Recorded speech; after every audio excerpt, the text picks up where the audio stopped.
On today's show, Lane Kiffin talks LSU, Jimbo Fisher talks South Carolina, and Nick Saban talks fans storming the field. We'll get you caught up in around the conference and a midseason SEC recruiting update from our friend John Garcia of Sports Illustrated. Locked on SEC starts right now. You are Locked On SEC, your daily podcast on the Southeastern Conference. Part of the Locked On Podcast Network, your team every day.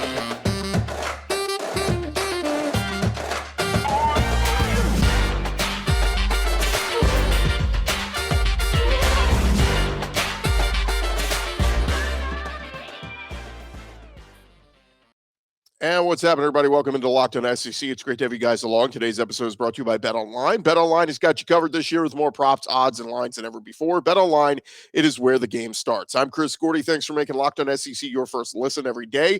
And remember, Locked On SEC is free and available on all platforms, including YouTube and at LockedOnSEC.com. Let's jump into it. Let's go around the conference. Boots out to the right. Takes the handoff. What a catch! Around the conference. And some really awful news out of Mississippi State on Wednesday as they announced that freshman offensive lineman Samuel Westmoreland passed away. He was an 18-year-old Mississippi native. Athletic Director John Cohen said the Bulldogs are heartbroken by the sudden loss of Westmoreland. The statement also noted that the school is working cooperatively with the sheriff's office to determine the facts of the incident. Head football coach Mike Leach said Sam was a beloved son, brother, and teammate, tremendous young man with a limitless future. SEC Commissioner Greg Sankey even chimed in, said in a statement, our players today are with everyone at Mississippi State. Even Nick Saban, who's playing Mississippi State this week, commented on it and said, we were really saddened to hear the passing of one of Mississippi State's players, Sam Westmoreland. Terrible for a young person that's not going to be able to enjoy a successful life. The school has not yet released a cause of death as the investigation into the walk-on's untimely passing is still being investigated. But again, thoughts and prayers to everybody over at Mississippi State. Awful, awful news there. In football news, after being off this past week, Jimbo Fisher and Texas A&M, they'll be looking to get back on track as they head to South Carolina on Saturday night. Jimbo Fisher talking on Wednesday with the media said, we just have to keep being consistent in the run game, pass game, get off the field on third down. We did a good job last game of creating turnovers. Hopefully we can keep getting back and playing better. Jimbo even compared, talking about South Carolina's game against Kentucky 2 weeks ago, said, look, going on the road and getting a big win there is really tough. They did a good job of keeping Kentucky down, did a good job in the pass game against them, did a great job of being fundamentally sound and not beating themselves. So Saturday's game between the Aggies and Gamecocks will be 7:30 Eastern on the SEC Network. On the other side of things, Shane Beamer talking with the media, and he said one of the keys for his team is going to be stopping quarterback Haynes King. He said, look, he's really athletic. He'll sit in the pocket and know he's about to get hit, make some throws still, impressed with his toughness, somebody that continues to get better each week as well. Over at Alabama, Nick Saban preparing for Mississippi State, and he was answering questions about fans storming the field, particularly Jermaine Burton, where there was a viral video caught that Jermaine supposedly struck a female Tennessee fan as the Vol fans rushed the field on Saturday in Knoxville. Saban said the team would handle discipline internally, but also mentioned fans rushing the field in the first place presents a very difficult situation for the league. He said, we certainly don't condone any mistreatment of anybody, whether they should or shouldn't be there. You have to have respect for people, but at the same time, it's a difficult situation for all of us. On a football note, Saban was asked about Tyler Harrell, the Louisville transfer who has come in and battled injuries. He said could become a factor soon for Alabama. Very speedy guy, suffered a foot injury in the preseason, has not played yet this season. Saban said he's been practicing. He was actually available for the last game. There's a possibility he's getting to the point where we can start to use him on the field. So Alabama fans looking forward to seeing another weapon utilized in that offense with Bryce Young. Tyler Harrell maybe on the field very soon. Over at Mizzou, Eli Drinkwitz preparing for their big game against Vandy, and he updated the injury status of a couple of his wide receivers in Luther Burden and Dominic Lovett. He said both are, quote, ready to roll moving forward. Both receivers suffered injuries against Georgia, but have since been recovering, haven't been 100%. They were limited or practicing without limitation now, so sounds like Burden and Lovett will be a full go. as they get ready for the big Vanderbilt game this weekend. Over at Ole Miss, Lane Kiffin and company, they are preparing to go down to Baton Rouge for a hostile environment to take on the LSU Tigers. Ole Miss 7-0, ranked number 7 in the country. If they want to remain undefeated, though, it is going to be tough going into Death Valley Saturday afternoon. Kiffin, talking with the media this week, said he's been impressed with what he's seen from LSU. He said, this is the most talented opponent by far that we've played yet. Not hard to, determine that. Go look at Ole Miss's schedule and who they've beaten so far. I would tend to agree that LSU probably going to be the toughest team that they have faced. Meanwhile, LSU rolling out the red carpet for their game. They will have some program greats on hand as guest captains for Saturday's game. They're bringing back legendary running back Kevin Falk, defensive back Eric Reed, quarterback Burt Jones, and running back Dalton Hilliard will all be guest captains. Legendary LSU Tigers coming back to Baton Rouge before the game. A couple other schools on a bye week this week. Georgia heading into their bye week at 7-0, ranked number 1 in the country. On Wednesday, Kirby Smart updating the health of one of his running backs in Kendall Milton, who got hurt 2 weeks ago against Auburn, was sidelined against Vandy. Kirby said he's pushed really hard. He's doing everything the team's doing. We're hopeful to get him back very soon. Of course, Georgia will play Florida on October 29th down in Jacksonville on CBS. Meanwhile, over at Auburn, Brian Harsin, a lot of people have considered dead man walking. He's trying to work on some things to improve during Auburn's bye week this week. Next week, they will take on Arkansas, and obviously a lot of fans getting upset with the results on the field. Brian Harsin shared this message to fans. He said, look, it's the same thing. We talk about the kind of people we want to have in our program. It all starts there. You have to go find and attract the best people who come in and want to be part of your program. It starts with the guys that are accountable and disciplined and are going to handle their business, guys that believe in what we're doing. The key to success in anything you do, there's got to be a belief in what you're doing. So I don't know if that's sending a message that maybe they had some guys who weren't buying into what they were doing, but that's Brian Harsin's message here during the bye week. Meanwhile, over at Arkansas, Sam Pittman and company, they're off this week, and like I said, they'll get ready for Auburn next week. But the defensive secondary has not been great. They've had some injuries there. Hudson Clark moved to safety, and Sam Pittman says he's got to be flexible. He said, to be honest with you, I think he's going to have to play both both safety and corner throughout the remainder of the season. He said, I think he can, but he has to be available to play both of those spots. So we'll see what happens there. And lastly, over at Florida, Billy Napier and company licking their wounds after their loss to LSU. But Gatorade has apparently reached an NIL deal with Anthony Richardson. Company that makes the sports drink, was developed by a team of scientists at Florida. As part of the deal, Anthony Richardson is promoting the SEC Game Day Challenge in partnership with Gatorade. So congrats to Anthony Richardson on getting an NIL deal there. Thank you guys again for making Locked On SEC your first listen every day. Coming up next, we're going to talk all things SEC recruiting with our buddy John Garcia Jr. of Sports Illustrated. That is coming your way next. But first, I want to remind you guys about our friends over at Sweatblock. We told you about Sweatblock last football season, and to me, it is a must. They've got the deodorant that you can put on. They've got the wipes. They've got all different products, and I encourage you to go check them out at sweatblock.com.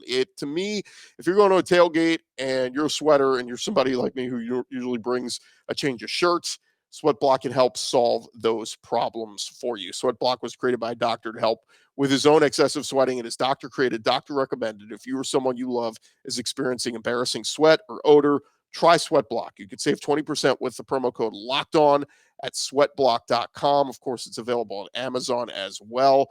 Look, it's starting to get cooler, so maybe you're starting to have some of those situations solved. But look, you don't want to be the guy wearing the sweatshirt or the heavy sweater or jacket and still sweating under your arms. Sweatblock can help take care of those problems as well.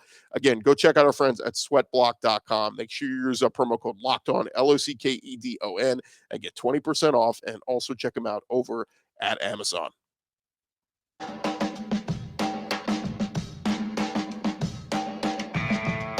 Rolling along here, Locked On SEC, and we talk a lot with this guy in the off season when, obviously all the recruiting trips and visits and commitments were all heating up in the summer, but we haven't talked to him yet since the season started. So we got to talk about some of the in-season visits and things that are going on. And he is our buddy John Garcia from Sports Illustrated, talking all things recruiting. And of course, he's presented by LinkedIn Jobs. John, are you enjoying this season so far? We're kind of halfway through now. Are you enjoying where the college football season is so far? Oh my gosh, Chris, how could you not be, right? I mean, you've got a great combination of, historic programs doing what they typically do, and obviously some programs that look like they're on the way back. So I think that's been a beautiful combination this year. And some of these weekends, we've just had nonstop, like you can't even go to the bathroom type Saturdays in college football, and that's the beauty of the sport. Obviously, the drama last weekend alone is enough for its own 30 for 30. But really all season, we've seen a ton of upsets and some surprises along the way. So it's just another beautiful season of college football. And you start to, look at the numbers and say, dang, man, it's already halfway home. And it's amazing and joyful because you've seen it, but you're also starting to miss it because you're realizing it's starting to wind down. We're going to get into some specifics in a little bit based on your latest recruiting rankings and where a lot of the SEC teams are. But I want to start here. The big monumental win for Tennessee. You mentioned, programs feeling like they're back. They get the big win over Alabama. Finally, they slay that dragon. I know Tennessee folks were very excited. They had a lot of big name recruits in the house. What does a win like that do for, you cover recruiting for a long time.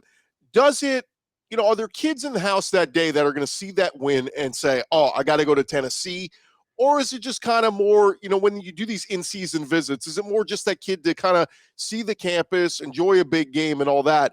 But a lot of times these visits don't necessarily, in other words, the kid's mind is already made up at this point. One big performance, win or lose, isn't going to sway their decision in season, right? Yeah, I think in a lot of cases, Chris, that latter point is absolutely spot on. But when it has this kind of buildup and intensity, right? College game day, 15 years, just at the Tennessee itself, and then the game is that dramatic on top of it. When it's in Alabama you beat, or Georgia's going to be that next school we talk about. When you beat them, it hits different. It feels different for recruits because now it is a tangible example of the vision of these newer, younger coaching staffs, right? So last year, I mean, you think Texas A&M took advantage of that Bama win? Absolutely.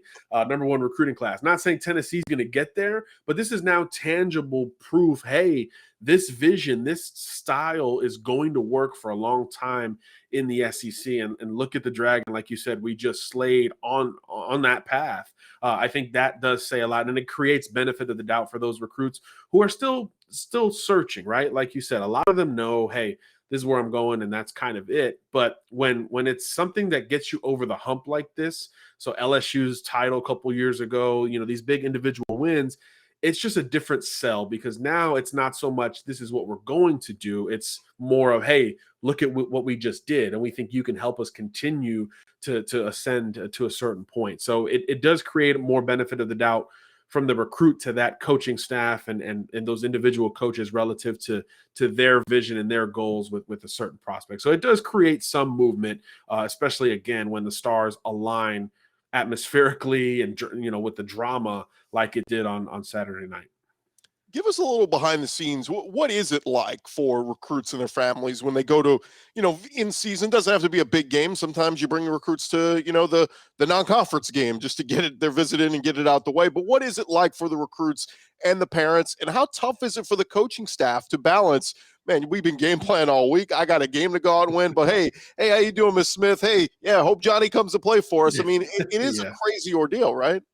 Oh, it's an unbelievable masterclass in time management, right? I mean, especially think about these 11 a.m. Central Time kicks. There is some real time management skill going down. But for most games, yeah, it's a very brief window from coach to prospect. But from the prospect themselves, they'll arrive on campus a few hours before kick, maybe participate in, the Vol Walk or whatever pregame, tradition goes down relative to the school. They'll get a meal, maybe throw on some gear, courtesy of the support staff, because all the coaches are busy, like you said, game planning, finding out who's available, hey, who's injured, what are we doing in this package, etc. And then depending on the priority level of the recruit, and this is a really important part of in-season visits, you really find out how high on the board you are, because the more time you get with position coaches and especially coordinators and the head coach, you feel like you're a priority, especially if it's before the game. If it's after a big win like Tennessee, Bama, I mean, look, Heupel was probably talking to recruits till early Sunday morning, right? Because why not? Let's take advantage and let's remind these kids of what we want to build kind of deal. But in most cases, you either take an L during the game day, or there's just so many recruits that you just don't have time to get to them. And you could spend more time after the game. But before the game, those are truly the special recruits that are high on the board. Oftentimes it's on the field, maybe in the coach's office, but it's never for a very long time. Again, this is for an unofficial visit. And then the game happens. You might get to go in the locker room and hang out afterwards, and that's kind of it. But for official visits, you do get that extended period, right? You were in town Friday night, you're staying overnight on Saturday, and then Sunday, there's typically a breakfast event. Alabama does, breakfast at Nick Saban's house every Sunday for the official visitors. A lot of coaches follow that mold. Now you get the intimate time with the coaching staff during an official visit, because now it's Sunday morning, it's food, it's church, it's review, and it's recruiting. So it's a bit of a different situation. So if you're on an unofficial visit, getting time with a coach, you're probably a pretty big deal to that program.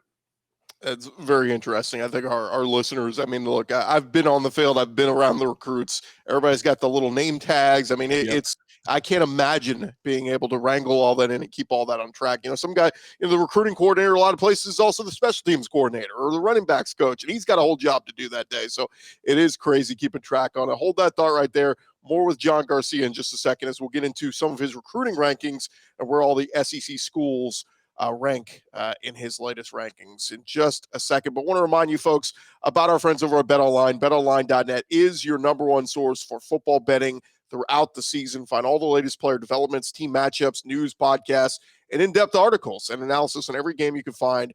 As always, BetOnline, your continued source for all your sports wagering information with live betting and up-to-the-minute scores for every sport out there. The fastest and easiest way for you to check in on all your favorite games and events. Of course, all the college football action happening throughout the weekend. They got you there with all the lines on all the games. Head on over to betonline.net. You can do so on your mobile device and learn more about it. It is BetOnline, and it is where the game starts.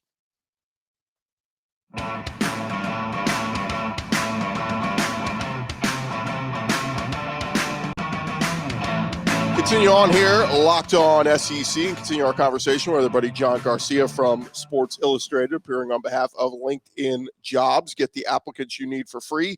Head on over to linkedin.com/LockedOnCollege. And John, let me just start here before we get to your actual rankings. Who's been picking up a little momentum here, at least these first couple weeks into the season? Who is really starting to make some moves and some headway when we talk about SEC coaches and recruiting? Yeah, like we said, Chris, a lot of these kids had already made decisions, right? That August window of I want to commit before the season begins is really popular. It always has been, and this year was no exception. But a few coaches have been able to pick up some big-time commitments since the season began. I think Georgia, in terms of most recently in the 2023 and 2024 class, have really, solidified both groups. They picked up a position player, maybe their biggest need position at wide receiver, Tyler Williams from Lakeland High School in Florida. Big, physical, George Pickens body style, maybe not attitude and physicality, but body style on the outside, 6'3", 6'4" basketball background, boundary type wide receiver, something they really don't have on the roster right now. So I thought that was a really big get for Kirby Smart and company. They just landed a couple 2024 recruits as well, including a quarterback who I think is going to be the centerpiece of that class. That's going to have a chance, shocking, to be the number one class in the country come next year. I thought Florida did a really nice job in season. They've been able to lock down a lot of in-state recruits, particularly at, again, big positions of need. Wide receiver, the defensive line, and the secondary most recently. Billy Napier's group has really begun to create a lot of volume at those positions. They just reeled in a couple of DB commitments over the last week or so. Bryce Thornton from up in Atlanta over Alabama. Nice safety, instinctual, quick type of prospect. Not overwhelmingly physical, but gets the job done kind of guy, high floor player. And then a big physical corner from Tampa, Deshaun Johnson, a former Ohio State commitment who was really a hotly contested prospect when he decommitted from the Buckeyes, I believe in July. Miami, Georgia, Alabama were all involved to a certain extent, but really Florida ran away with this recruitment once he opened things up. So they've done a really good job. I think LSU's putting together a really nice class. Tennessee, we just talked about, they're in the top 10, and they've kind of upped their stock for a couple of uncommitted recruits. So we'll see how that goes here towards the end of the recruiting cycle. But as usual, a lot to like about SEC recruiting classes. Yeah, you mentioned Florida there, and I did see they had a kid, brother of Trent Whittemore, Creed Whittemore, decommitted from Florida and committed to Mississippi State. It's crazy when that happens because you think always like brother, like, family member, but sometimes kids just want to go create their own thing. So sometimes stuff like that happens in the middle of the season. But you mentioned, a lot of the legwork has been done on this 2023 class, and come, December, a lot of these coaches are going to really start working once the season winds down and getting those pen to pad and getting all those kids in. But I just want to start. I know Alabama has been number one in your rankings for a long time. And you kind of said, look, that they had a big month in September, and they've really kind of separated themselves. It's hard to envision Alabama not finishing with the number one class at this point, right? Yeah, I think so. I mean, there's a lot of big time recruits still out there. Two of the top three recruits in the nation are uncommitted defenders from Florida that are really considering a bunch of SEC schools. Cormani McClain, the DB, Keon Keeley, the pass rusher. But yeah, I think Bama's built just as big and balanced a class as there is in the country. They've got the most SI 99 recruits on board. I think they're up to 9 at this point. So almost 10% of the best prospects in the country are headed to one school. Georgia's right there in the top 5 as well. And we'll see if somebody surges up, right? Does Tennessee start to boom now? Maybe Florida can capitalize and win some of those in-state battles with those two guys still on the board. But I think in terms of number one, it's going to be tough. Notre Dame had a shot, I think, early, but they've lost some big-time recruits, including Keeley, who we just talked about relative to their start of the season, and some visit policies that Marcus Freeman has going on. So interesting there. And then at different points, I thought Texas had an opportunity to maybe finish number one. They had that huge Arch Manning wave of momentum in the summer, but since that point, A&M, Oklahoma in that region have started to buckle down and pull some talent away from Austin over the last few months. I thought that hurt their case. So really, unless there's a huge surprise or a rash of decommitments going forward, I think Alabama's got a great shot to finish with that top class in the country. And they've still got targets out there, right? Top DBs, pass rushers, as well as some skill guys on offense. So as long as, again, there's not a huge change, going to be tough to catch Bama this cycle. But look, at this point last year, we were just starting to talk about Texas A&M. So there's a lot that can change in recruiting in short order, of course. Speaking of them, I think A&M is such an interesting case because, there's been so much heat on Jimbo with living up to expectations. You go get the number one recruiting class. We know NIL has played a big factor in all this, but right now for the 2023 class, I only got about half the capacity filled so far.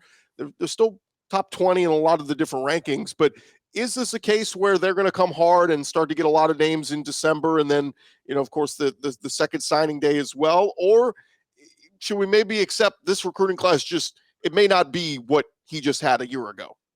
Well, yeah, there's almost no way it's going to be what it was a year ago. I think both from a volume perspective, as you just laid out, and from a star power perspective. I mean, last year, Texas A&M went into Florida and Tennessee and Georgia and Alabama and pulled out some of the top prospects in those states. This year, much more of a conventional, still very good Texas A&M class, right? Heavy Texas presence going into Louisiana for some top talent, and then some sprinkle additions thereafter. But yeah, the volume, I don't think they've got the room to add more than 20, 25 prospects in this class. So I think they'll be closer to 20 when all is said and done. Still, again, like a lot of these schools have a lot in front of them, but from a volume perspective, yeah, I don't see a path towards signing 25 recruits and challenging for the number one class. But look, it'll still be ranked in the top 25. It'll be closer, I would say, at the end to 10 than 20 where they sit right now. But look, this was a slow build for Jimbo Fisher and company. They lost their quarterback commitment.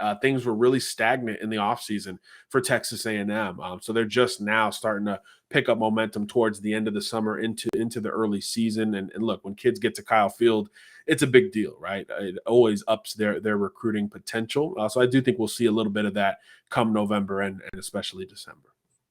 Yeah, and it starts to become a little bit of a numbers game too. If you bring in all these big recruits from a year ago and you don't lose anybody and you don't graduate a bunch of guys, it's kind of hard to keep refilling and getting all those big names because who's going to play? I mean, you got to get Right. stacked 5-star. Alabama seems the only one that can handle that on a consistent basis. I'm just going to hit you with a couple of quick hitters here. Mizzou kind of down in the rankings right now. Eli Drinkwitz did a fantastic job last year in bringing in Luther Burden. I want to ask you from this angle. I've watched Luther Burden and very electric player when he gets the ball. They've had trouble getting him the ball consistently this year. It feels like, throwing him the ball. They've got him in on some run plays, but hasn't been that huge wow factor week in and week out yet. I'm just curious, is that something that maybe recruits look at and say, well, that was the number one receiver in the country and he goes to Mizzou and they're not utilizing him well? Or, is there other conversations there about that? Hey, you landed the big recruit, but you're not really using him well. I think the ebb and flow of Burden is certainly a good lead into just the overall offensive up and downness of Missouri. You expect under Eli Drinkwitz, you expect that program to, at a minimum, contend and put up points. And that really hasn't happened to the degree that certainly they expect this year. So I think with programs that are like that always feel like they're on the bubble, they've got to at least be what we think they're going to be. And I think if we see that as adults, that perception shifts down to the high school coaches, the 7-on-7 coaches, the parents, the mentors, and eventually the prospects themselves. So there is a bit of offensively in particular, there is a bit of a desire for more from Missouri. And I think there's, depending on how the rest of the season goes, there could be some more stability question marks with that coaching staff, which is always a big deterrent in the recruiting scene. So yeah, there's a couple in-state recruits that have already made their decisions and they're not going to Missouri. So that Luther Burden white whale isn't necessarily out there for Missouri in this cycle either. So I just think it's one of those stars aligning negatively kind of situations for the Tigers at this point. But again, still a long way to go before signing day. That's a program that you expect to maybe double down on junior college, the portal, and maybe even some sleepers or senior risers, given what they've put on tape this fall, come December, and especially in the February signing period. I'd be remiss, John, if I didn't touch on Auburn. What a curious case there are with Brian Harsin, all the talk that he's on the hot seat and he'll be out. And a report just came out that, they're not going to make any moves until they hire the new athletic director. Well, kind of writing on the wall, the new athletic director is probably going to move on. They got, I think, 11 commitments right now. 8 of them are 4 stars. They're good recruits, but it feels like if you're a recruit out there, how do you give Auburn a pledge right now when you got the coach kind of in flux? It's almost like if you're going to pick Auburn, pick it because you like the school, the tradition, the history, and all that. But what are you hearing out there when it comes to a school like Auburn where it feels like, 1 foot in, 1 foot out on Brian Harsin right now? That's the great hesitation, right? Very easy to see, tangible. You can almost feel it. And look, they've gotten a few commitments since September began. But like you said, they're all semi-local or kids who just really freaking love Auburn when they go there. Even their most recent commit, Clay Wedden from down in my neck of the woods in Tampa, he said, look, this isn't even about a certain coach or coaching staff. It's just when I come here, I feel something different. So he decommits from Michigan State after his last Auburn visit, and he ends up making that verbal commitment to the Tigers because of that. So I think there's going to be some staying power on this commitment list. They've recruited regionally very well. A lot of kids from Alabama, Georgia, down in Florida. They've dipped into Louisiana as well. That's kind of their base anyway. So I think the new staff, if and when that does happen, is going to have an opportunity to retain some of these recruits that are on board. And like you said, not a lot of volume, but some really good players on board, including 2 SI-99 recruits. I mean, the pass rusher, Ashley Williams, can play anywhere in the country. He's from Zachary, Louisiana. And I love the running back, Jeremiah Cobb, who's a local kid, Montgomery Catholic running back. You have an opportunity to keep prospects like that because of how well Auburn has recruited regionally relative to some of these other schools. And I actually look back at the Gus Malzahn to Brian Harsin transition. I think there are only 5 or 6 decommits in that cycle. So again, Auburn's one of those programs, because of how they recruit and where they recruit, that you've got some ability to potentially retain some of these guys. But obviously, every case is unique in and of itself. And last year's craziness in the carousel taught us that everyone can decommit at some point. So yeah, Auburn is a very interesting case, and I think that's why you're going to see a bit of a stunted growth from a volume perspective, at least until some changes are made in the next 6 to 8 weeks. He is John Garcia Jr. from Sports Illustrated, keeping up with all things recruiting. John, we'll talk to you in a couple of weeks, man, as we get closer to this early signing period, see if there's any big surprises, any big names coming. We know there will be. Thanks so much for the time, man, and we'll do it again real soon. Always a pleasure, Chris. Thanks for having me. All right, that again, John Garcia. Give him a follow at John Garcia _Jr. on Twitter. Keep up to date on all things recruiting. That is going to do it for this edition of Locked On SEC. Thank you guys again for making us your first listen every day. Now you can go make your second listen. Check out some of our other great podcasts along the Locked On Podcast Network covering your team every day. And before we go, I want to remind you, these segments always presented by LinkedIn Jobs. These days, every new potential hire can feel like a high-stakes wager for your small business. You want to be 100% certain that you have access to the best qualified candidates available. That's why you got to check out LinkedIn Jobs. LinkedIn Jobs helps you find the right people for your team faster and for free. You add your job in the purple hiring frame to your LinkedIn profile. It'll help spread the word that you're hiring. Simple tools like screening questions make it easy to focus on candidates with just the right skills and experience so you can quickly prioritize who you'd like to interview and hire. LinkedIn Jobs helps you find the qualified candidates you want to talk to faster. Go post your job for free at linkedin.com/lockedoncollege. That's linkedin.com/lockedoncollege to post your job for free. Terms and conditions apply. That's it for today's show. We'll talk to you guys tomorrow right here on Locked On SEC.